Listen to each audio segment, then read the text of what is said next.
Mga kababayan, mga kabarangay, isa na naman pong followers natin ang nag-send ng video sa Team Daddy Frankie. Sila po ay nag-upload ng video at ginamit ang hashtag Daddy Frankie. Kaya naman mabilis naming natunton, nakuha yung kanilang location. At bago tayo magpatuloy mga kababayan, shout out muna natin ang nag-hashtag sa atin from Israel, si Risa Peralta. Kabayan Risa Peralta, kung sakaling mapanood mo yung video ito, nagpapasalamat kami. Kaisa ka sa Team Daddy Frankie para ilapit yung mga kababayan natin. At eto mga kababayan, para malaman natin ang kwento ng buhay ng ating kababayan na inilalapit sa Team Daddy Frankie, ay napagkasunduan ng team na si Kuya Bal ang mag-interview sa kanila. Kadahilanan mga kababayan, ilang beses na po akong may in-interview, kaya medyo masakit na po yung liig natin. Kaya nandito si Kuya Bal. Kuya Bal, it's your turn. Ikaw muna may pag-usap sa kanila. Yes, yes. So mga kababayan, samahan niyo po si Kuya Bal para malaman natin ang kwento ng buhay ng mga kababayan natin inilalapit sa team. So Kuya Bal, ikaw naman, ikaw bahala. Yes, Tali. Thank you, thank you. Okay. Tara guys, samahan niyo ako. Ano po ako, first year po ako dati. Kaso po nung first year po ako yung medyo nagkasakit po ako ng stress, ganun po. Ano po kasi nakakaranas po ako ng anxiety. Parang nakaranas po ako taon-taon, ganun po. Dahil po sa hirap ng buhay, tas maraming problema. Yung parang naisip ko din po yung mga sa budget, ganun. Tas doon po sa pag-aral ko din po yung kulang sa financial. Tas yung sitwasyon ng magulang ko po, yung mama ko, yung na may sakit po sila ngayon. Nararamdaman ko yung hindi ko matulungan yung mga anak ko. Yung dating ginagawa ko noon, hindi ko na magawa ngayon. Hi, Nay. Ayan, kumusta po? Magandang hapon po. Nakiupo na rin po ako, Nay, no? Kumusta po? Ano po pangalan niyo pala? Priscilla Priscilla de Los Santos. Belusan. Ano po nangyari sa inyo, Nay? May makaakar. Ha? Ano po? Tagalog? Hindi ako makalakad. Ano po yun nung na-stroke po? Hindi ako na-stroke. Yung sabi nila, yung pasma sa ulat. Pasma sa ulan. Bakit sa probinsya po ba talaga gano'n? Yung asawa po natin, Nay? Nagtatrabaho. Saan po? Contraction. Ilang taon na po pala kayo? 38. Bata pa. Si tatay po? 54. 54.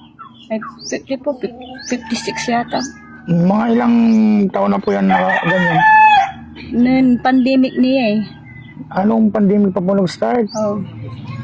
Tapos, yun, so, ilan po yung anak niyo po? 6. 6. So, sila po yung, Silang nag-aalaga, hindi na sila nag-aaral. dahil po sa alagain po kayo, tapos nagtatrabaho po sa mister. Oh. So, nasa po yung 4 niyo pong anak? Nandyan, yung isa nasa Manila. May ano na po, may pamilya na. Hindi. Nagtatrabaho doon yung kapatid ko. Sa kapatid niyo po. Oh. So, bali, asan po yung panganay? Yan o. Panganay. So maliliit pa po yung ano. So, ito po, yung isa, ilang taon na po? Pangalawa po. 14. Magpi-15 yun. So, yung iba po yung pong anak, wala po dito, nandun sa ano, sa Manila. Yung isa lang. Yung isa lang, yung maliit pa. Hindi. 14. Yung 14, nakala ko po ito yung 14. So, nasaan po yung iba? Nandito po, kasama niyo po. Dyan. Naglalaro. Mga ilang taon na po yun?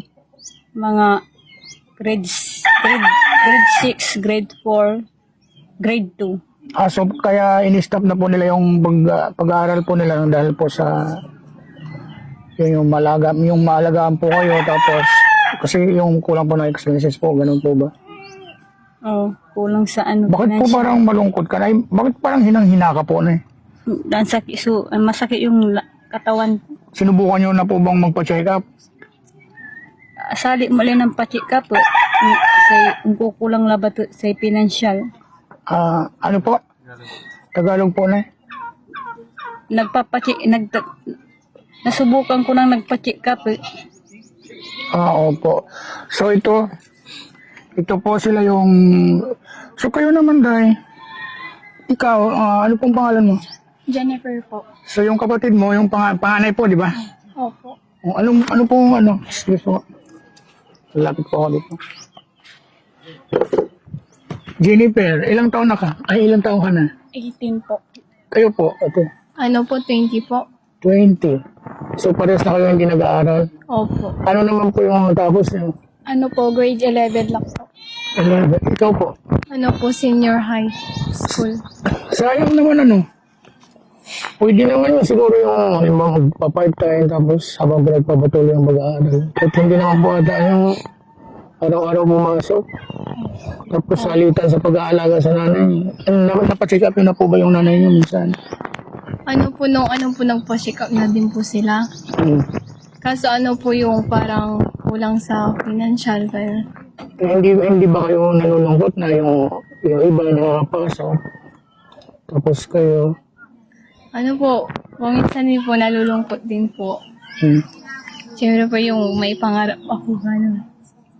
So nanghihinayang tas ganun dahil sa pwede naman siguro no na ano yung isa sa inyo magbabantay tapos o kaya tatrabaho yung isa kasi hindi naman ata masyadong alagayin si nanay.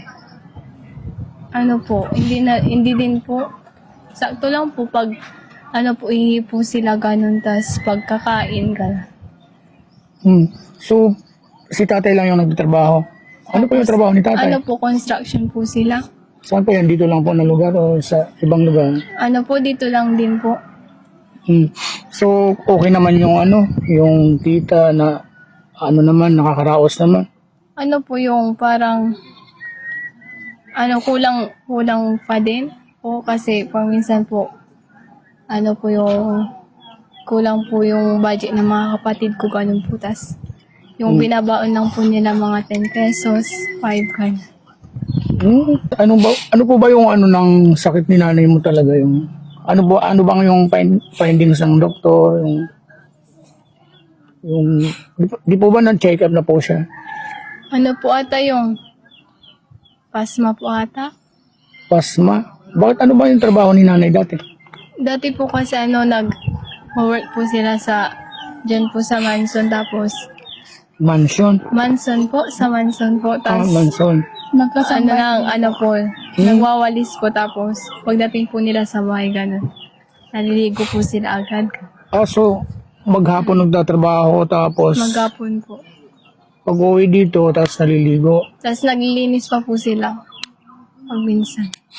Ano yung all around? Tapos, Ano po ako, first year po ako dati. Kaso po nung first year po ako yung medyo nagkasakit po ako ng stress, ganun po. Tapos nung ano po, nagpag-isipan ko po mag-stop. Kasi po baka hindi ko po kayanin makagraduate. Tapos nung ano po, nag-stop na po ako, pumasok po ako sa bayan po. Na yung trabaho ko po doon yung nagtitinda po. Kaso ano po yung medyo hindi ko pa po kaya magtrabaho. Tas next po sa Manila, nagtrabaho din po ako. Tas ano po yung nung nagtrabaho po ako doon, hindi ko pa po talaga kaya magtrabaho. Tapos yun po yung ngayon nag-stop pa po ako magtrabaho. Tas nag-i-stay po ako dito sa bahay po namin. Inaalagaan ko po yung mama ko. Tapos ako po yung naglilinis sa bahay, ganun po. Pero ngayon po parang gusto ko na din po magpatuloy ng pag-aaral. Kaso ano po yung kulang po sa budget. Ganun. Tas hindi po kaya ng papa ko na yung financial. Kasi po yung construction lang po yung work po nila. So paano mo naman nasasabi na hindi mo kaya magtrabaho? Ano po kasi nakakaranas po ako ng anxiety. Parang nakaranas po ako taon-taon. Ganun po. Dahil po sa hirap ng buhay, tas maraming problema. Yung parang naisip ko din po yung mga sa budget, ganun. Tas doon po sa pag-aral ko din po, yung kulang sa financial. Tapos yung sitwasyon ng magulang ko po, yung mama ko, yung na may sakit po sila ngayon. Ganun po. Mo naman na lalaban, di ba every year, tapos inaatake ka ng anxiety. Paano mo naman nalalabanan yung sakit na yun? Ano po yung nalalabanan ko po yung sakit po sa pamagitan po ng faith ko po. Faith kay God. Faith ko po kay God. Kasi po ano po, yung parang, nung ano po nakakaranas po ako ng anxiety, yung ginawa ko po yung nagsimba po ako ng diretsyo, ganun po, tas nagpe-pray always. Ano po, pero sawa po ng Diyos, nalabanan ko po yun. Ano. So, inaalala mo talaga lagi yung nanay mo na walang mag-aalaga. Oh, So, yun talaga yung since lockdown pa yun, yung nagkaganyan si mama mo. Opo, lockdown po. So, ilang years na yun, doon kayo agad-agad nag-stop ng pag-aaral? Or tinapos nyo muna yung... Tinapos ko pa po yung senior high school. Tapos ganun din yung kapatid mo? Opo. Yung kapatid ko po, grade 11 po. So, isang na lang, tapos makakagraduate na siya. So, ano naman ang plano ng tatay nyo? Tapos, ganun. Kaya ko nga po, balak ko po mag-aral ulit kasi po, para siyempre po mali pa po yung mga kapatid ko. Yun nga, kasi ikaw yung panganay, So, dahil siyempre, yung masakit yun siyempre para sa yung dalawa, yung bigla kayong na-stop sa pag-aaral. Yung hindi ba dumating yung point na, siyempre, yung ibang mga katulad nyo nag-aaral, tapos, hindi ba kayo na parang na dapat din kayo nag-aaral katulad nila? Ano din po, parang naiinggit po ganun. Nakikita po silang nag-aaral. Kami po syempre parang gusto-gusto ko din po makapagtapos. Kaso nga lang po, yung iniisip ko lang po yung nanay ko po. Kasi po kailangan po niya kami. Si papa ko po nag-work, yung kapatid ko po nag-aaral. Wala pong magbabantay kay mama ko po. Ayun po yung iniisip ko din po. Kasipan ko na lang po na alagaan ko po si mama ko po. Kasi po naaawa din po ako kay mama ko eh. Si papa ko po construction lang po yung work niya. Kaya umuwi po ko para alagaan po si mama ko po. So, gaano mo bilang pangalawang anak ng nanay, gaano mo talaga ka-interesado talaga makapagtapos ka? Tapos gaano mo talaga, sobrang mahal mo ba talaga yung magulang mo at parang isinakripisyo mo yung pag-aaral mo para maalaga lang yung nanay mo. Gaano mo talaga sila so, gaano mo talaga ka-importante talaga sila sa iyo pati yung pag-aaral mo sinacrifice mo? Sobra po. Sobra ko po kamahal si mama ko po. Hindi ka na po nakakalakad na Ano po yung masakit po yung dito, yung... Tsaka yung kamay ko, taas pa baba. Yung wala na, tas yung hindi mo may galaw, hindi mo may unod na ganyan. Nararamdaman ko yung hindi ko matulungan yung mga anak ko. Yung dating ginagawa ko noon, hindi ko na magawa ngayon. Mo yung tinitiis yung sakit ng nararamdaman mo. Hindi amay ako lasarang ya may umkin. Hindi ko na kayang lumakad.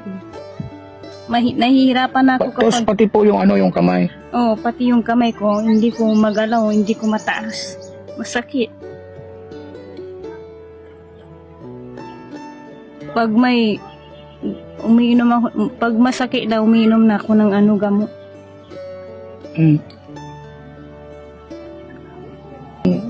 Nanay mo, sasamahan mo magpa-check up kasi yun talaga yung importante. Ano po yung masasabi mo doon sa mga concerned citizen po na lumapit po sa amin? Maraming salamat po sa pagtulong po sa amin. Tsaka po maraming salamat sa Diyos. Ayun, so iabot ko na, hindi ko na ito papatagalin, no?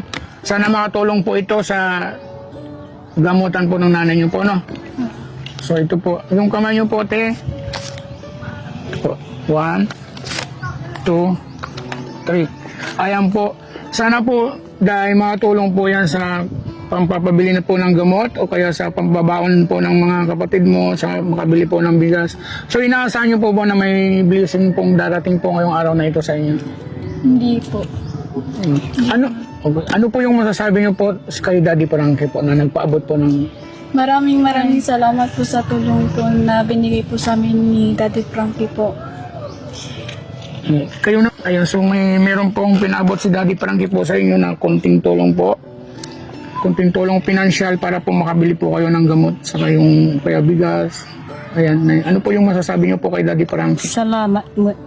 Maraming salamat sa binigay nila po kahit konting tulong po. Maraming salamat po.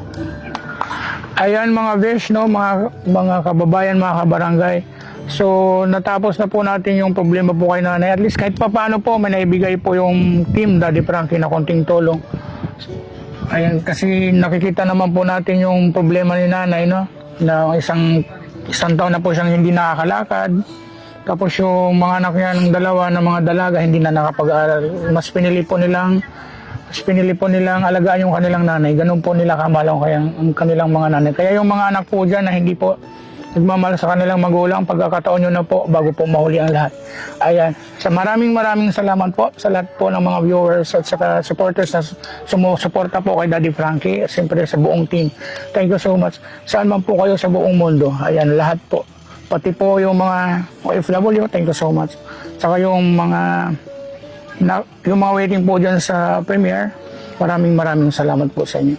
Siyempre ako po si Kuya Val, ang nag-iisang reyna ng team Daddy Frankie.